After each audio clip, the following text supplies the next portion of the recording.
ಮಾಲೂರು ವಿಧಾನಸಭಾ ಚುನಾವಣೆಯ ಫಲಿತಾಂಶದ ವಿಚಾರದಲ್ಲಿ ಅನೇಕ ರೀತಿಯಾದಂಥ ಪ್ರಶ್ನೆಗಳಿತ್ತು. ಅದು ಕೋರ್ಟ್ ಮೆಟ್ಲಿಗೆ ಹೋಗಿತ್ತು.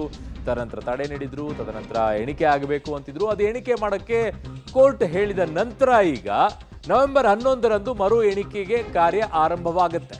ಬಹಳ ಕುತೂಹಲ ಕೆರಳಿಸಿರುವುದು. ರಾಜ್ಯ ಚುನಾವಣಾ ಆಯೋಗದಿಂದ ಈಗ ದಿನಾಂಕ ನಿಗದಿಯಾಗಿದೆ.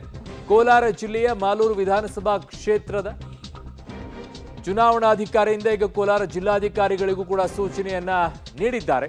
ಸುಪ್ರೀಂ ಕೋರ್ಟ್ ಆದೇಶದ ಮೇರೆಗೆ ಮರು ಎಣಿಕೆ ಕಾರ್ಯ ನಡೆಯುತ್ತೆ. ಮರು ಎಣಿಕೆ ಮಾಡುವಂತೆ ಮಾಜಿ ಶಾಸಕ ಮಂಜುನಾಥ್ ಗೌಡ ಅರ್ಜಿಯನ್ನ ಸಲ್ಲಿಕೆ ಮಾಡಿದ್ರು. ಹೈಕೋರ್ಟ್ ತೀರ್ಪನ್ನೇ ಸುಪ್ರೀಂ ಕೋರ್ಟ್ ಕೂಡ ಎತ್ತಿ ಹಿಡಿದಿತ್ತು. ಆದರೆ ಶಾಸಕ ಸ್ಥಾನಕ್ಕೆ ಏನು ಬ್ರೇಕ್ ಕೊಟ್ಟಿದ್ರು ಅದನ್ನ ಎತ್ತಿ ಹಿಡಿದ್ರು. ಅದಕ್ಕೆ ಅವಕಾಶವನ್ನ ಮಾಡಿಕೊಟ್ರು. ಚುನಾವಣಾಧಿಕಾರಿ ಈಗ ಹೇಳಿದ್ದಾರೆ, ಸೂಚನೆಯನ್ನ ಕೂಡ ಕೊಟ್ಟಿದ್ದಾರೆ.